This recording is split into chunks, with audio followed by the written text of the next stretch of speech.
ಎರಡನೇ ಸುತ್ತಿನಲ್ಲೂ ಕೂಡ ಗುದ್ದಪ್ಪ ಸಾವುಕಾರರು ಹಿನ್ನಡೆಯನ್ನು ಸಾಧಿಸುತ್ತಿದ್ದಾರೆ. ನಡಿ ಊರ್ ಬಿಡು ನಡ್ರಿ ಊರ್ ಬಿಡು ನಡ್ರಿ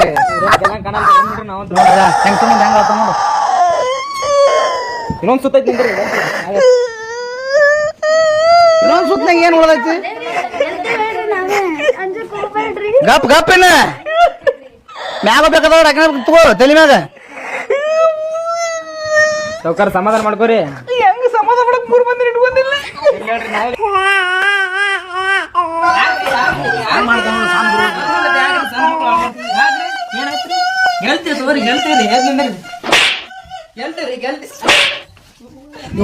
ಹಿಡ್ರಿ ಹಂಗೆ ಅವ ಗೊತ್ತ ನಮ್ಗ ನಮ್ ಸಾವುಕಾರ ಹುಡುಗಿಯರ ಮುಟ್ಟಿ ಹಬ್ಸನ ಹೆಂಗ ಗಪ್ಪ ಅದ ಬಾಳ ಡೇಂಜರ್ ಅದ ರೀ ಸಾವುಕಾರ. ಇದಂಗ ಕಾಣಲ್ಲ ಹೌದ್ರಿ ನನಗೆ ಊರ್ ಬಿಡು ನಡಿ ಕುಂದ್ರ ಮತ್ ಹುಡುಗಿಯರ ಮುಂದೆ ಅಲ್ಲೇ ಮಾಡ್ಬೇಡ್ರಿ.